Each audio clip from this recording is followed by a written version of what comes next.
broadband users and over 79 million social media users.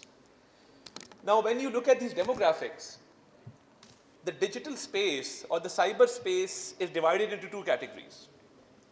And you will find it very interesting that there are two kinds of people who live in this cyberspace. One are the digital immigrants who have been part of this evolution. Second are the digital natives who have been born into this system. So the digital natives, technology comes more naturally to them. The digital immigrants are still coping up with the responsible use of social media. When it comes to awareness, as Minister for Information and Broadcasting, I believe that there cannot be a one-size-fits-all solution to cyber security awareness. You need to address different audiences through different modes and through different methods and through different terminologies. Cyberspace in Pakistan over the past few decades has seen an abrupt evolution. So as far as the media landscape is concerned, we had an evolution, a very processed and a very natural evolution from the traditional media to the electronic media. The traditional media, as we call it, the print media, evolved into electronic media through a complete process of evolution. There were editorial controls, there was an editorial board. We saw in the early 2000s that we came up with the Pakistan Electronic Media Regulatory Authority. There were regulatory frameworks, and that's how this evolution took place. The country was ready, the world was ready, and this evolution was a natural process through which we came up with the electronic media in Pakistan. Unfortunately, the second evolution that has taken place from the electronic media to the digital media was an unnatural evolution, which nobody was ready for. It just hit us and we took it as we found it. Now, because this evolution was abrupt, we saw a lack of regulatory frameworks. We saw lack of awareness because of lack of understanding. Because it took us a lot of time to actually grasp the realities of the cyberspace, of cybersecurity, and what resulted was lack of cyber hygiene, lack of digital literacy, lack of responsible behavior, because in order to behave responsibly, you need to know what responsible behavior looks like. So as I see cybersecurity and the responsible use of social media, I think this is a very important initiative, and my gratitude, because you've given me an opportunity to speak. I believe that this is one of the biggest challenges of our age. At the World Economic Forum, when world leaders were asked that what are the biggest challenges of our time, they did not say nuclear warfare, they did not say climate change. Most of the world leaders said that the biggest challenge of our time is misinformation. And misinformation, simply as Chairman PTA just said, by one click, we don't realize the devastating consequences, the harmful effects that one click can cause. And I'll give you just a recent example. I was addressing the foreign media yesterday. A very sad incident took place on Bondi Beach in Sydney, Australia. As soon as the incident took place, we saw a surge in fake news all over the social media. And just by looking at the name of the attacker, very responsible media outlets in the digital space quickly alleged that the attacker belonged to Pakistan. Now, a country which has suffered from terrorism, which is still a victim of terrorism, which continues to fight against the terrorists, it is extremely unfortunate that without any evidence, without any authentic information to substantiate their claim, they just put it out there that these attackers were Pakistanis. And we obviously took to the social media We made sure that fact check was in place, and my compliments for coming up with this I-Verify system, and we use it very often. Whenever there is a news which needs to be fact checked, we contact the Dawn Media Group and we ask them to put this information through I-Verify so they can come up with a solution in order to counter any fake news. So my point is, this led to a snowball effect. We saw Al Jazeera, we saw NDTV, we saw ABC, we saw CBS, all saying that the attacker was from Pakistan.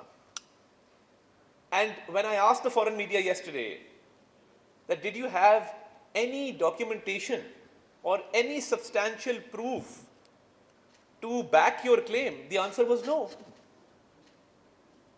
Now, what devastating effects this particular claim had on Pakistan?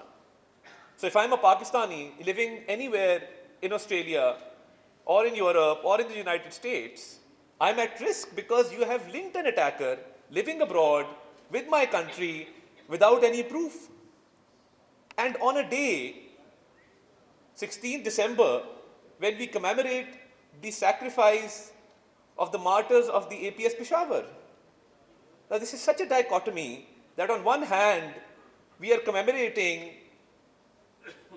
our children who laid down their lives for the country, combating these terrorists, and on the other hand, you have this fake news from so-called responsible media outlets the world over claiming that the attacker was Pakistan. And you saw how things turned out thereafter.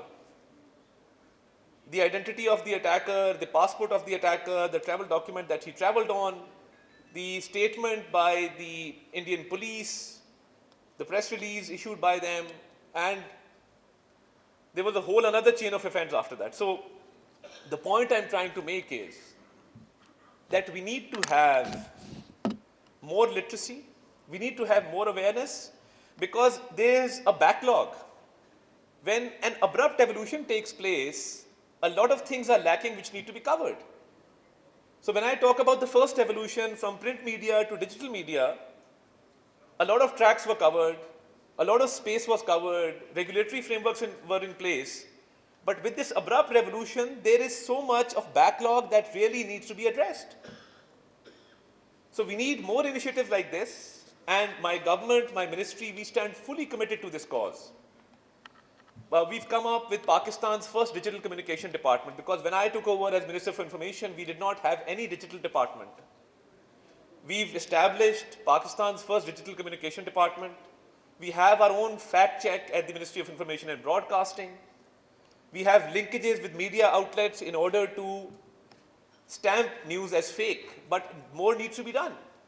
And I'm grateful to Mr. Babar Yaqub because he reached out to us in order to establish a system where we can train people to counter fake news and misinformation, and to hold training workshops not only for the ministry but also for media personnel, because this needs to have a broader impact and a multi-dimensional strategy in which journalists, media outlets, writers, authors, government officials all need to be trained, because as I said, digital natives are more accustomed to using social media than digital natives, but both need to be taught the responsible use of social media. And when we talk about the advent of emerging technologies, and I would like to appreciate the platform of TikTok because they've introduced AI labeling now. Whenever you click on a video on TikTok, it says that the content is AI-generated content.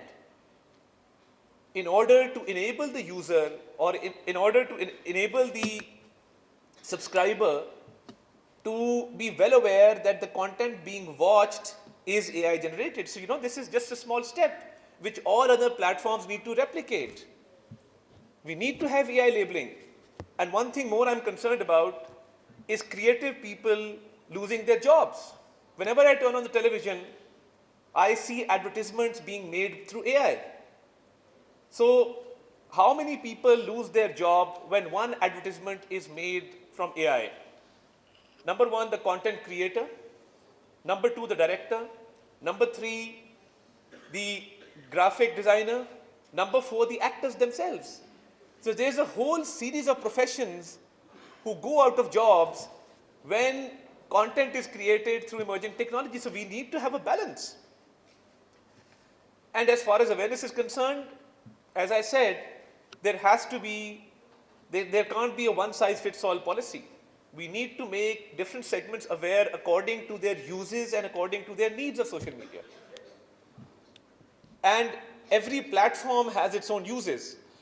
So I think this is a big challenge, but I have great hope that events like this one today and the commitment of UNDP, PTA, and the government of Pakistan, I believe that with the right kind of strategy, we can get there. We can cope up with this challenge because this is causing a lot of harm in society. It is breeding intolerance. You can see violence. You can see harassment against women. You can see harassment against minorities, against marginalized groups on social media. And we do have regulatory frameworks now. We have the National Cybercrime Investigation Agency. PTA has certain mechanisms. But this is a jurisprudence which is currently being developed because there's a legal dimension to it. And this legal dimension is also going through the process of evolution because technology is changing so rapidly that when you come up with one regulatory framework, it becomes obsolete within a very short period of time. So that's another challenge for the regulators to foresee how technologies will emerge in the near future and to adopt their regulatory frameworks accordingly. I also want to suggest, taking this opportunity of this great gathering today, that if we can have a joint working group